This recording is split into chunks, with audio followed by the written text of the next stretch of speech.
Bismillahirrahmanirrahim. Hari ini kita akan tengok soalan SPM 2016, kertas 2, soalan 3. Tumbuhan hijau menjalankan fotosintesis untuk menghasilkan glukosa.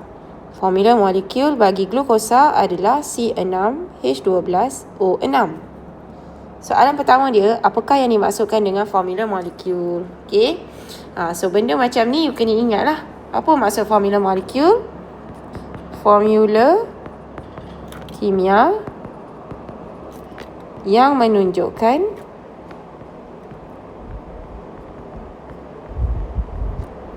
bilangan sebenar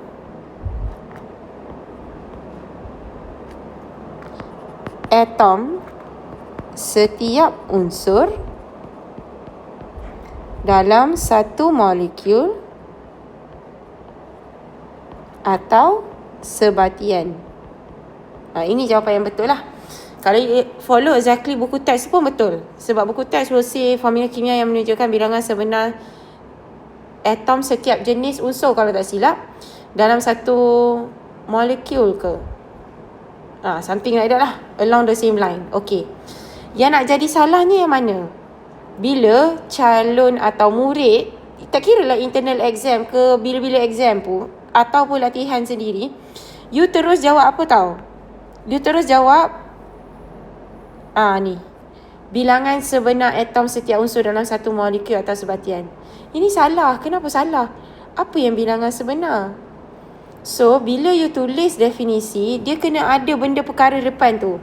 Contoh macam saya selalu sebut dekat orang, dekat murid saya bagi contoh. Contoh kalau orang tanya, kerusi tu apa? Dia adalah satu perabot. Yang ada 4 kaki ke, something like that. It is something ni, benda yang dekat depan ni, it looks trivial kan, tapi kalau you tak ada bahagian ini, tak tahu you are talking about what. Apa yang bilangan sebenar? So the word formula kimia yang menunjukkan itu mesti ada. Perkataan tu mesti ada. All these words mesti ada. So basically nak senang, untuk definisi memang kena follow word for word lah daripada buku teks. Okey. Soalan berikutnya adalah tulis formula empirik bagi glukosa. So, what do you understand by formula empirik? Formula empirik, if dari segi layman's term, dari segi bahasa harian yang you nak sebut, dia adalah the ringkasan of this formula molecule.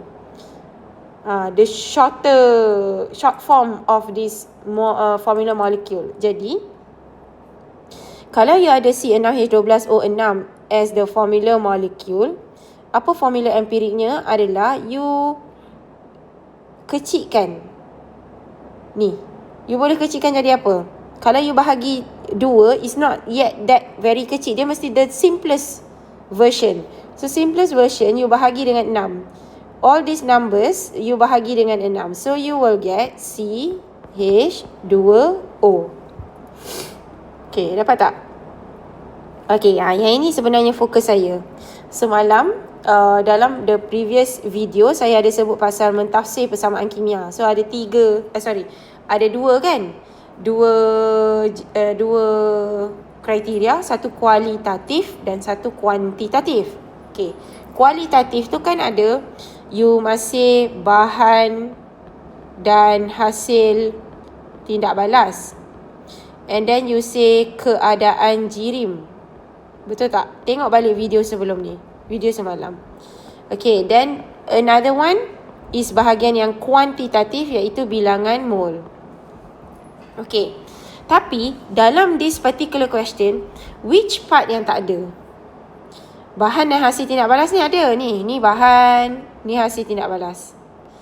Bilangan mol ada. Bilangan mol ada. Ni bilangan mol. Ini ada. Yang ini tak ada. Sebab apa saya kata tak ada? Sebab kalau ada, they will put dalam persamaan kimia tu in bracket, contoh ini gas, ini cecair, contoh macam tu they will put. So if dia tak bubuh macam tu, dia tak bubuh dalam kurungan tu, you tak perlu mention. Sebab apa? Because you mentafsir salah satu persamaan kimia based on the persamaan kimia. If it is not written there, macam mana you nak tafsir that part? So in this particular soalan, keadaan jirim tidak disebut. Okey. Dan timbul pula isu. Macam mana pula dia dapat 3 markah ni? Okay. So, kita buat je dulu. Kita mention all the bahan dan hasil tindak balas dan kita mention dia bilangan mol. Okay, so kalau you lah calon SPM 2016, how would you answer this? Dia akan jadi karbon dioksida bertindak balas dengan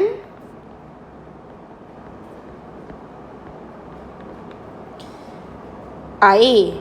Betul tak? Ni air. Menghasilkan glukosa dan oksigen. Okay. Ini, you are writing this part. Okay.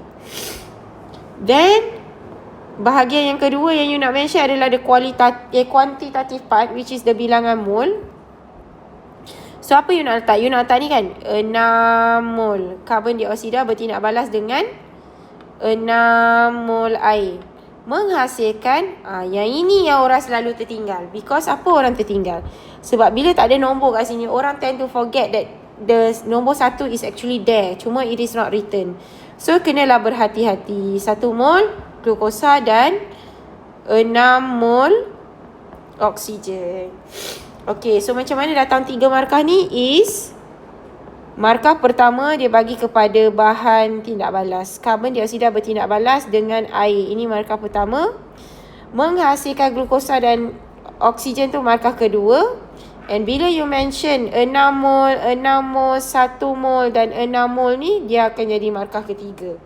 Tapi katalah you lupa nak mention 1 mol because you terlupa kewujudan of this 1 mol kat sini.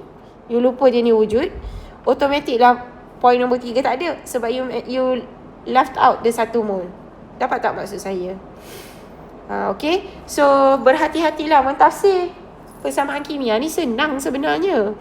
Tapi, also senang nak buat careless mistake. Alright, itu sahaja untuk bahagian pertama. See you in the next video. Bye-bye.